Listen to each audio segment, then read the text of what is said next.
Contoh kemarin tuh, ini hancur, UMKM hancur, terus apa namanya itu online menjamur, terus orang mulai bikin konten, dagang gini, pakai baju, ditawarin begini cari uang. Semua orang digiring itu satu menjauhi Allah. Dan setiap hari selalu ditebar di udara. Makanya nggak ada matahari karena cloud seeding ini ditahan dengan apa? Unsur metal yang disebar oleh pesawat supaya matahari nggak bisa tembus. Dan ini akan mengurangi kemampuan berpikir manusia.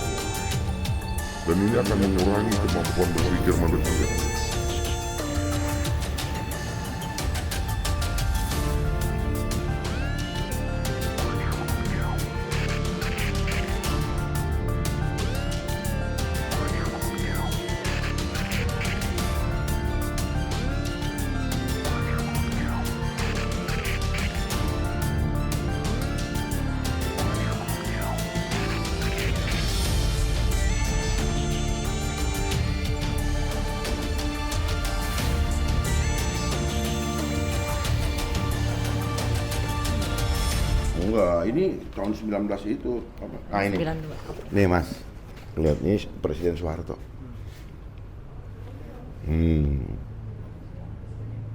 Ya.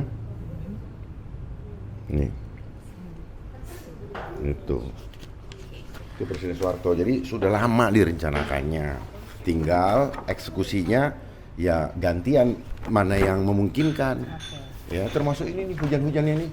Geoengineering banjir di mana-mana. Lihat aja sebentar lagi akan ada dibuat giant wall, giant sea wall. Oh iya. Ya udah. Kan ada duitnya lagi. Gitu. Jadi semuanya ini hanya panitia-panitiaan ya dan sebagainya. Tapi kalau saya mengingatkan ini karena saya paham betul dengan bagaimana planning ya. Skenario biasa ini atmosphere administration. Jadi mereka sudah ada planning yang kita aja yang apa namanya denial ya selalu tidak mau apa ya tidak mau mengalami tetapi tidak mau mencari tahu. Nah itu akibat dari apa? Dari doktrinasi yang terjadi ketika kita masih sekolah. Kita hanya dididik untuk how to think. What to think. What to think itu pokoknya ini, udah nggak usah tanya, terima. Nah itu, karena memang modus operandinya, mens reanya, ya, mens reanya mereka tidak mau kita menjadi pemikir. Jadi berpikir aja nggak boleh. Mereka mau kita slave. I want a nation of worker. I don't want a nation of thinker. I want a nation, itu dasarnya, gitu. Sehingga mereka cetak lah. Mereka cetak apa? Mereka cetak saintis. Ya, mereka cetak saintis untuk apa? Untuk menjadi, saya mau kasih lihat dulu. Untuk menjadi kekuatan yang mendoktrin orang.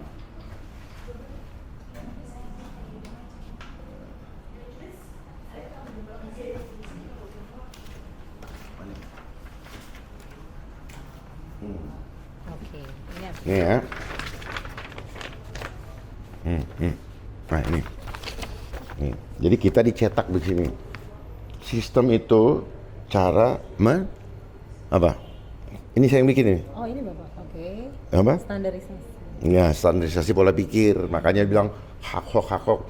Terus misalnya mana datanya? Ya karena di ini hanya sebatas ada data baru bisa mikir. Terus kemudian ini apa? General education itu sebagai apa? Standarisasi. Enggak, proses. Oh prosesnya. Kita masuk ke bangku sekolah itu proses. Diproses kan? Iya. Supaya tercetak kan? Betul. Nah, terus sains ilmu pengetahuan dijadikan tools.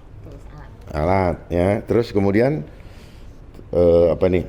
Ya, ini apa namanya? Saya tulis nih. Tata cara. Tata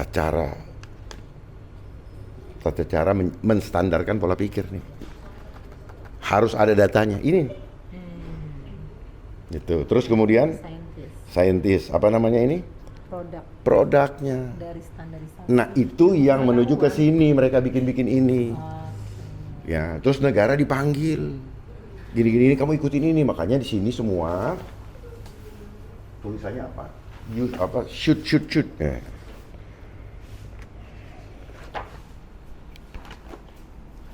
Mana sudah saya tandain semua. Jadi di sini kalau ada agenda kedua. Ini orang itu harus diginiin nih, baru dia selalu jadi kayak misalnya gini ya, strengthen the capacity of the local government.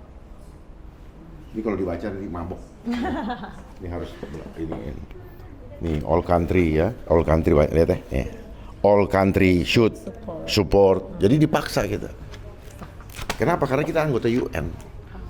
Itu semua anggota harus meratifikasi semua konvensi, ini namanya konvensi internasional. Lalu dijadikan local regulation. Gitu.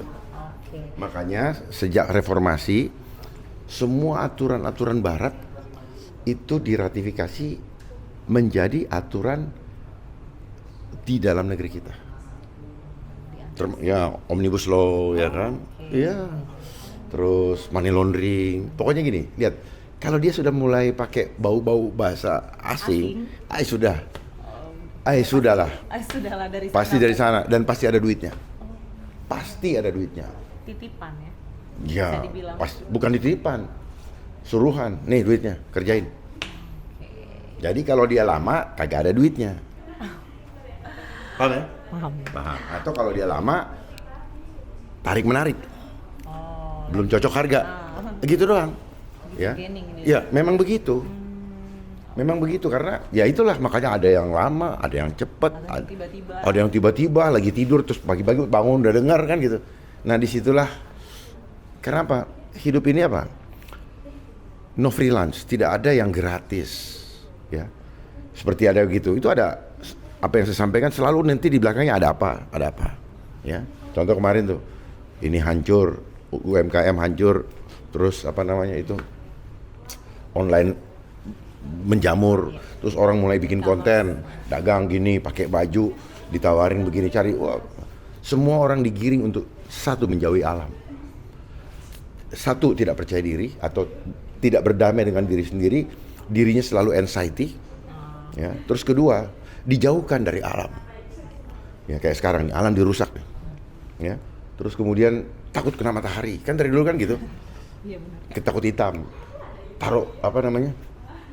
Krim sunscreen. Supaya apa? Supaya ngeblok. Apa yang terjadi? Kita sedang memasukkan racun ke dalam pori-pori ke dalam tubuh kita dan akhirnya terjadilah kanker. Jadi inilah jebakan-jebakan itu. Ya karena saya paham dengan jebakan-jebakan Batman, lebih baik saya beritahu sebelum terjadi.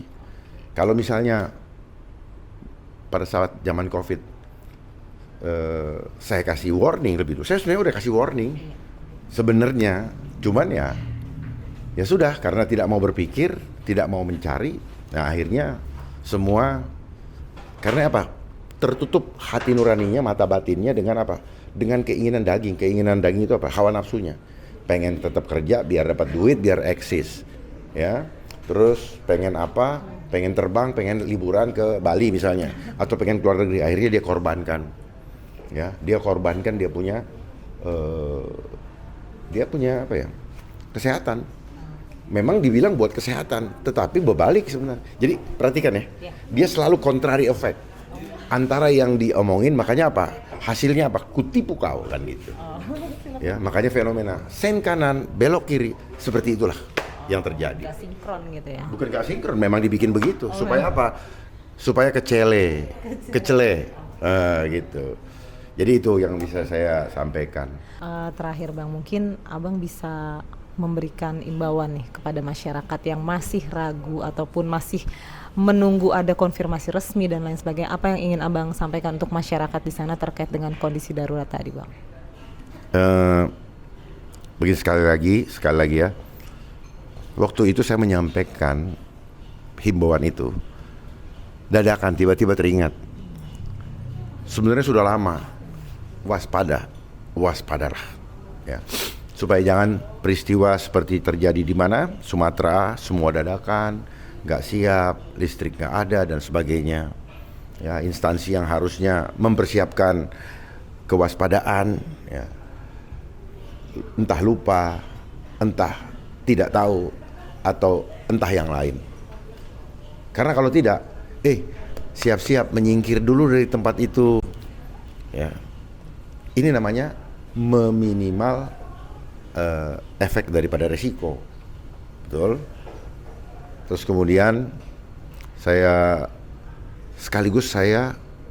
mengajak kita untuk berpikir kembali, apakah sistem yang kita ikutin selama ini sudah baik untuk kita? Hati-hati dengan kenyamanan, karena kenyamanan membuat addicted atau ketergantungan, dan akhirnya kita kehilangan pegangan, kehilangan kemandirian. Mulailah berpikir untuk kembali mampu hidup mandiri, agar supaya kehidupan kita tidak digantung oleh mereka yang memegang kendali otoritas. Pesan, ingat quote dari Henry Kissinger, seorang menteri luar negeri di zaman Presiden Nixon Amerika. Kuasai energi, maka kamu akan menguasai suatu bangsa. Kuasai pangan, maka kamu akan menguasai manusia. Dan kuasai uang, kendalikan uang, maka kamu akan mengendalikan dunia. Itu pesan saya. Tetaplah berpikiran waras, berakal sehat, supaya kita mampu mengantisipasi. Himbauan untuk kita antisipasi, bukan untuk ditakutin. Yang percaya silahkan, yang tidak percaya tidak apa-apa. Tapi jangan sampai sesal kemudian tidak berguna. Karena kalau di depan katanya pendaftaran, nah maka jangan mengharapkan akan ada pendaftaran atau pemberitahuan. Karena keselamatan atau kepentingan ini adalah kepentingan kita pribadi per pribadi.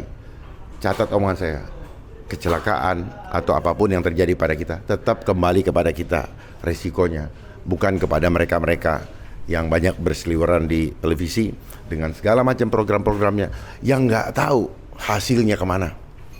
Hanya euforia saja, hasilnya kita nggak tahu kemana. Kalau hasilnya sungguh-sungguh buat rakyat, tidak akan ada lagi pengangguran. Tapi yang faktanya pengangguran semakin banyak. Ya, listrik pun akan berpengaruh terhadap ekonomi. Ya, transportasi, terus transaksi dan sebagainya, itu akan berpengaruh besar. Ya. Karena recovery dari suatu persoalan itu bisa lebih dari 7 hari. Mungkin kejadiannya 3 hari, paham ya? Ya, saya berbicara 7 hari itu apa? Termasuk recovery-nya. Ya, recovery-nya. Karena apa? Ini keadaan geoengineering climate change ini tidak menentu. Dan setiap hari selalu ditebar di udara.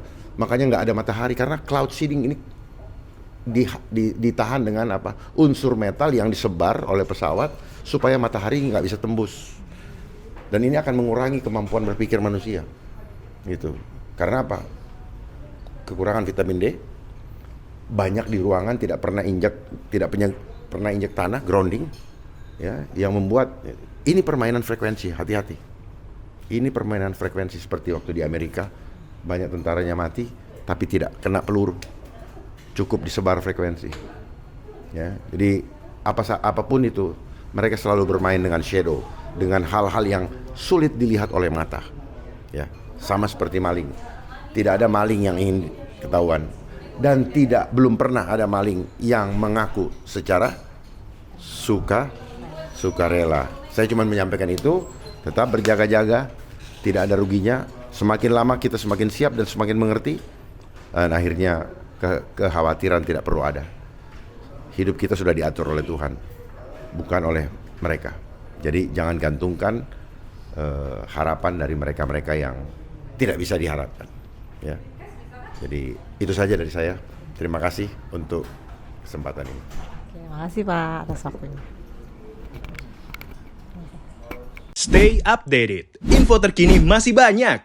Jangan lupa subscribe, like, dan share YouTube official OKZone. Dan selengkapnya ada di okezone.com.